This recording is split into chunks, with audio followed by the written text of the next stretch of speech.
Today is June the 20th, 2024, and the title of this video is Watch Your Mouth. And we will be talking about the third commandment. Thou shalt not take the name of Yah, thy Elohim, in vain. For Yah, thy Elohim, will certainly not acquit him that takes his name in vain. In Leviticus 24:10, there is a story about an Israelitish woman from the tribe of Dan who had a son with an Egyptian, and there was a fight in the camp between him and an Israelite man. And the son of the Israelitish woman named the name of Yah and cursed. And they brought him to Moses, and they put him in a ward to judge him by the command of Yah.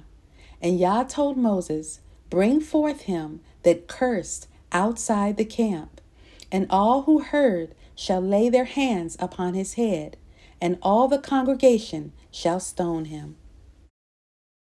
And speak to the sons of Israel, and thou shalt say to them, Whosoever shall curse our Elohim shall bear his sin, and he that names the name of Yah, let him die the death. Let all the congregation of Israel stone him with stones, whether he be a stranger or a native, let him die for naming the name of Yah.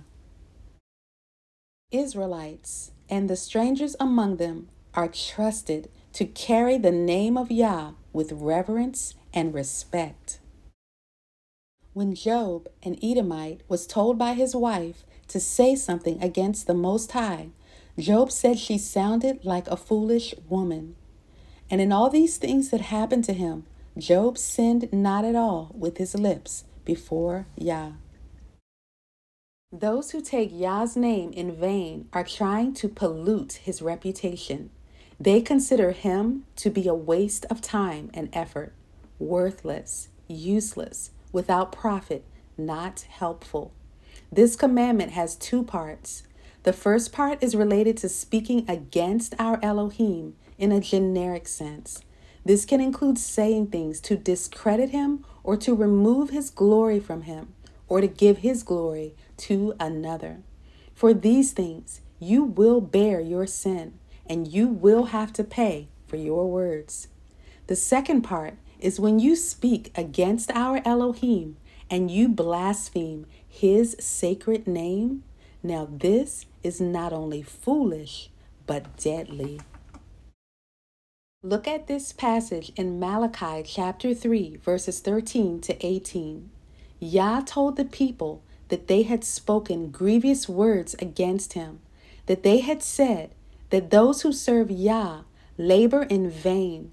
They questioned what they had gained by keeping his ordinances and by walking as suppliants before the face of Yah Almighty.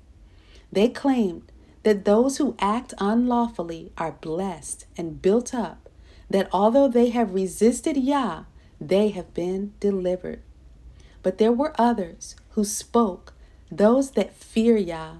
They talked about Yah in good ways to their neighbors, and Yah gave heed and hearkened. And he wrote a book of remembrance before him for them that feared him and reverenced his name. Speaking evil of Yah is blasphemy. You cannot talk about him any kind of way. It is dangerous to blaspheme the Most High. In the book of 4th Kings, there is a story about how the servant of the king of the Assyrians blasphemed the Most High. He said, Let not King Hezekiah cause you to trust on the Lord, saying the Lord will certainly deliver us. Don't believe Hezekiah when he says this city shall not be delivered unto the hand of the king of the Assyrians. He said, Do not hearken to Hezekiah, for he deceives you, saying the Lord shall deliver you. Have the gods of the nations at all delivered each their own land out of the hand of the king of the Assyrians? Where is the God of Hamath and of Arpad? Where is the God of Sepharvaim, he and Ivan? Have they delivered Samaria out of my hand? Who was there among all the gods of the countries who has delivered their countries out of my hand, that Yahuwah should deliver Jerusalem out of my hand? Now we see this servant and those who were with him made a grave error. They mentioned the mighty name of Yahuwah in their blasphemy. And watch what happens next. The Most High tells Hezekiah, "Be not afraid of the words which you heard the servant of the king of the Assyrians blaspheme. Behold, I send a blast upon him, and he shall bear a report, and shall return to his own land, and I will overthrow him with the sword in his own land." No one gets away with speaking against the Most High. According to the first book of Maccabees, chapter 7, the angel of Yah went out and smote 185,000 of the servants of the king of Assyria. Yah is very serious about his reputation. He will not have his name polluted. In Ezekiel chapter 20 and verse 9, we see that Yah held back on harming Israel because he was concerned about polluting his name among the Gentiles. It wasn't because of us that he spared us. It was because of our association with his name.